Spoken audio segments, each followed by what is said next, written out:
శ్రీగణేశాయ నమః. దత్తాత్రేయం నమామ్యహం. నారాయణం నమస్కృత్య నరం చైవ నరోత్తమం దేవీం సరస్వతీం వ్యాసం తతో జయముదీరయేతు. కార్తీక మాసం 3వ రోజు 3వ అధ్యాయంగా చెబుతున్నారు. పౌర్ణమ్యాం కార్తికే మాసి స్నానం దీస్తురాచరన్ను కోటి జన్మాసు చండాలయోనౌ సంజాయాతే నృప క్రమాద్యోన్యో సముత్పన్నో భవతి బ్రహ్మరాక్షసః అత్రైవ ఉదాహరంతేమ ఇతిహాసం పురాతనం. కార్తీక మాసం 3వ రోజు 3వ అధ్యాయంగా వశిష్ఠ మహర్షి గారు చెబుతుండగా జనక మహారాజు గారు వింటున్నారు. తత్వనిష్ఠుడు అనేటువంటి ఒక అతను ఉన్నాడయ్యా. అతను 4 వేదములు చదువుకున్నటువంటి పండితుడు. ఎప్పుడూ యాత్రలు చేస్తూ ఉండేవాడు. అందుకనే చూడండి, పూర్వకాలంలో దేశ సంచారం చెయ్యాలి అనేవారు. 20 విద్య 30 లక్ష్మి అంటారు. 20 సంవత్సరాలు చదివిందే చదవండి, 20 దాటితే మనం చదవలేం. ఆ విధంగానే 30 సంవత్సరాలు సంపాదించిందే సంపాదన. 30 సంవత్సరాలు దాటిందనుకోండి, ఈఎంఐలు కట్టుకోవటం, భార్య పిల్లలు సంతానం డబ్బులు ఖర్చు అయిపోతూ ఉంటాయి. మన పూర్వీకులు ప్రతిదీ ఒక సన్నివేశం, ఒక సూత్రం చెప్పేవారు. ఎప్పుడూ కూడా మానవుడు, బ్రాహ్మణుడు లేకపోతే పురుషుడు అన్నవాడు ఇంట్లో ఉండకూడదు, ఎప్పుడూ తిరుగుతూ ఉండాలి.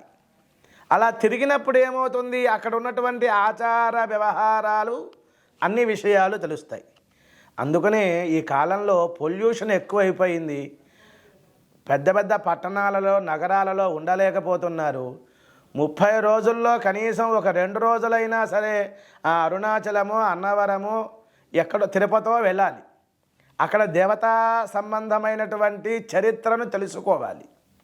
అక్కడ ఉన్నటువంటి ఓషధులు, పర్వతాలు ఎక్కుతాం కదా, ట్రెక్కింగ్ అంటాం కదా, నడుచుకుంటూ నడక ద్వారాగా వెళ్తే అక్కడ ఉన్నటువంటి పైనుంచి సెలయేర్లు పడుతూ ఉంటాయి. అనేక రకాల ఓషధుల ఆకుల మీదుగా పడుతూ ఉంటాయి. అవి మనం తీర్థంగా స్వీకరించినా సరే శరీరం దృఢంగా ఉంటుంది.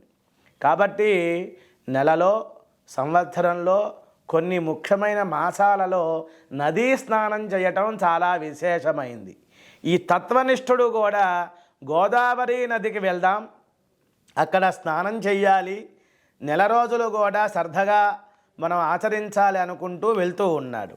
తస్మిన్ త్రయః పిశాచాశ్చ బ్రహ్మరాక్షస సంజ్ఞికాః ఊర్ధ్వకేశాః కరాళస్యాః కృష్ణదేహాః కృశోదరాః రక్తనేత్రశ్మశ్రుముఖాః దీర్ఘతంతాసిపాణయః కరాళవదన.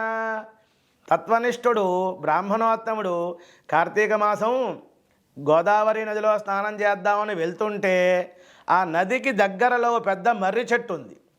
ఆ కొమ్మల మీద 3 బ్రహ్మరాక్షసులు ఉన్నారు. ప్రేత రూపంలో ఉన్నారు, వికృతంగా ఉన్నారు. ఊర్ధ్వకేశాః, వాళ్ళ జుట్టు పైకి పొడుచుకుని ఉన్నాయి. కరాళస్యాః, ముఖం ఎలా ఉంది అంటే నల్లగా ఉంది.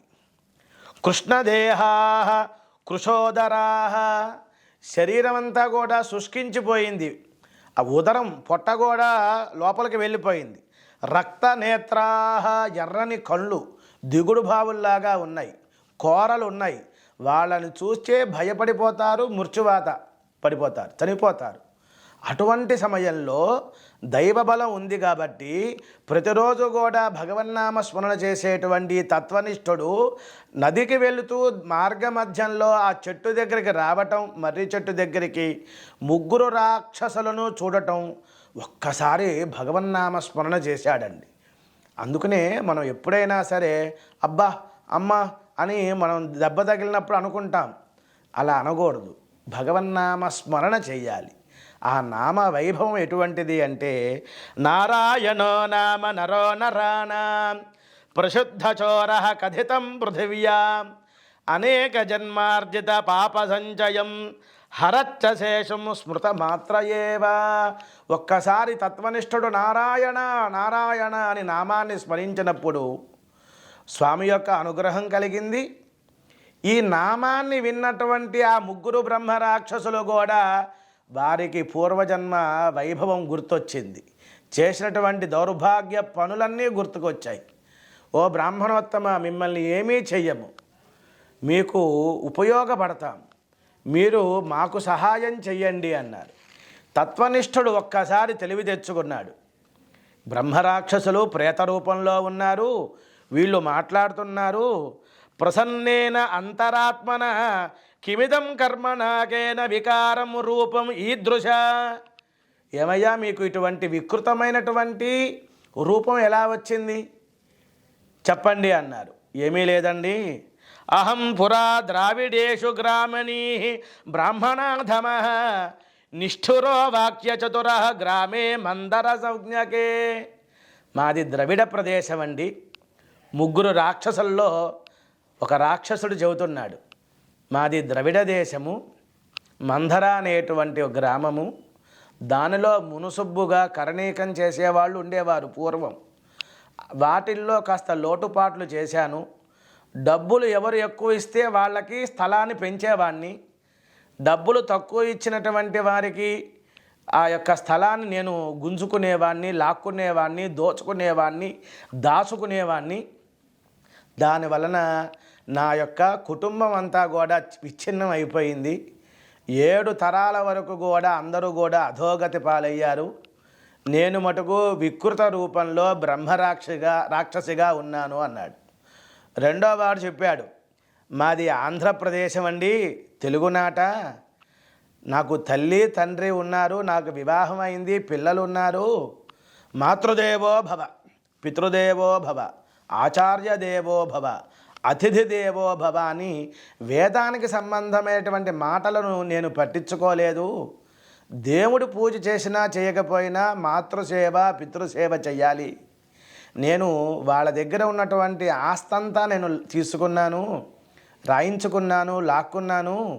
నా తల్లిదండ్రులను సేవ చేయలేదు, వాళ్ళకి ఆహారం కూడా పెట్టలేదు. నేను వేరే గదిలో ఉండి నా భార్య, నేను, నా పిల్లలు షడ్రసోపేతంగా పంచభక్ష పరవాణాలన్నీ తిన్నాము. నా తల్లికి తండ్రికి పెట్టలేదు. దాని వలన నేను బ్రహ్మరాక్షసగా వచ్చాను అన్నారు. చూశారండి, ఈ కాలంలో అనాథాశ్రమాలని దేవాలయాలని కట్టేస్తూ ఉన్నారు. కానీ మనం మాతృసేవ పితృసేవ మన యొక్క ధర్మాన్ని ఆచరించాలి. అటువంటప్పుడు అనాథ ఆశ్రమాలు అనేటువంటివి ఉండవు. అలాగా తల్లిదండ్రులను సక్రమంగా చూడకపోతే బ్రహ్మరాక్షసిగా పుడతారనే మనకి పద్మపురాణం, స్కాంద పురాణంలో కార్తీక పురాణ వైభవాన్ని చెబుతున్నారు వశిష్ఠ మహర్షి గారు. జనక మహారాజు గారికి 3వ రోజుగా ఈ యొక్క 2వ రాక్షసుడు చెప్పాడు. 3వ రాక్షసుడు అన్నాడు, అయ్యా, నేను వైష్ణవ దేవాలయంలో ఉండేవాణ్ణి. అక్కడ ఉన్నటువంటి దీపారాధన నువ్వుల నూనె కానీ, అదేవిధంగా ఎవరైనా కానుకలు, స్వామికి భక్తిగా కిరీటాలు, భుజకీర్తలు, బంగారపు ఆభరణాలు ఇస్తే అవన్నీ కూడా అమ్మేసుకునేవాడిని, డబ్బు సంపాదించుకున్నాను. అందువల్ల భగవంతుడి యొక్క ఒక రూపాయి అయినా సరే అది తెలిసి కానీ తెలియక కానీ మనం అనుభవిస్తే 100 సంవత్సరాలు నరకలోకంలో ఉంటారన్నారు. ఆ విధంగా అనేక రకాలుగా ఆభరణాలు అమ్ముకున్నాను, తినకూడనటువంటి పదార్థాలు తిన్నాను, త్రాగకూడని పదార్థాలు త్రాగాను, వెళ్ళకూడని ప్రదేశానికి వెళ్ళాను. చివరికి నా జన్మ బ్రహ్మరాక్షసిగా వచ్చాము అని ఈ 3 రాక్షసులు కూడా తత్వనిష్ఠుడు గోదావరి నది స్నానం చేయటానికి వెళుతూ భగవన్నామ స్మరణ చేసిన మాత్రమునే వీళ్ళకి చేసిన తప్పులు గుర్తుకు వచ్చాయి. అయితే ఇప్పుడు ఏం చేద్దామయ్యా అన్నారు ఈయన, ఈ యొక్క తత్వనిష్ఠుడు. ఏమీ లేదండి, మీరు గోదావరి నదికి వెళ్తున్నారు స్నానానికి, కార్తీక మాసం, మా గోత్రము మా పేరు ఇది. కాబట్టి మీరు స్నానం చేసేటప్పుడు మా గోత్రనామాలతో కాస్త నీళ్లు మా మీద చల్లండి, మా యొక్క ప్రేత రూపం తొలగిపోతుంది, విశేషమైనటువంటి దేహం వస్తుంది, మేము వైకుంఠ ప్రాప్తి కలుగుతుంది మీ యొక్క అనుజ్ఞతో అన్నారు. అప్పుడు తత్వనిష్ఠుడు కూడా గోదావరి నదికి వెళ్ళేటప్పుడు కాస్త మట్టి తీసుకొని నదిలో వెయ్యాలండి. సముద్రంలో స్నానం చేసేటప్పుడు రాయి వెయ్యాలి. అక్కడ కృత్య అనేటువంటిది ఉంటుందన్నమాట. మనం ఎప్పుడైనా స్నానం చెయ్యాలి సముద్ర స్నానం అంటే ఆషాఢ మాసం, కార్తీక మాసం, మాఘమాసం, వైశాఖ మాసం, ఆకామావై అంటారు. అప్పుడు సంకల్పం చెప్పుకొని స్నానం చేయాలి. మిగిలినటువంటి సమయాలలో సముద్ర స్నానం చేయకూడదు.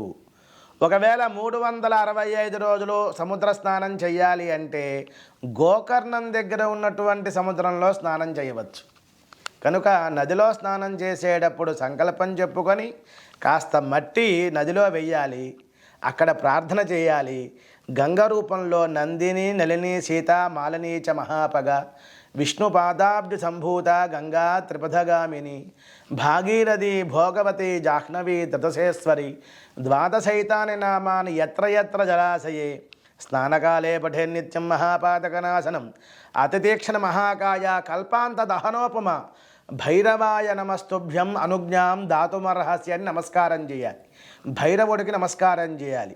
అలా చెయ్యకపోతే నదిలో సుడిగుండాల్లో కొట్టుకుపోవటానికి కూడా అవకాశాలు ఉంటాయి. ఆ కుర్చీకి ఆహారంట. కనుక భగవన్నామ స్మరణ చేస్తూ సంకల్పంగా సంకల్పరహితంగా మనం చేసినట్లయితే స్వామి అనుగ్రహాన్ని పొందుతాం. తత్వనిష్ఠుడు కూడా సక్రమంగా మంత్రపూర్వకంగా స్నానం చేసి వాళ్ళ యొక్క గోత్రనామాలు చెప్పి వాళ్ళ మీద బ్రహ్మరాక్షసుల మీద అలా నీళ్లు చల్లారండి. వికృతమైనటువంటి రూపం కాస్త విశేషమైన రూపంతో దేహంతో వారికి వైకుంఠ ప్రాప్తి వచ్చిందయ్యా. అముకానాం బ్రహ్మరాక్షసత్వం నివారణార్థం అస్యాం కావేర్యాం ప్రాతస్నానం అహంకరిష్యే అంటూ స్నానం చేశారు. తత్వనిష్ఠుడు అనేటువంటి ఆయన గోదావరి తీర ప్రాంతంలో ఉన్న అనేక యాత్రలు చేస్తూ కావేరీ నదిలో కూడా స్నానం చేసి వారికి ఉత్తమ గతులు పొందింపజేశారు అని వశిష్ఠ మహర్షి గారు చెబుతుండగా జనక మహారాజు గారు వింటున్నారు. కార్తీక మాసంలో 3వ రోజు 3వ అధ్యాయం పరిపూర్ణం అయింది.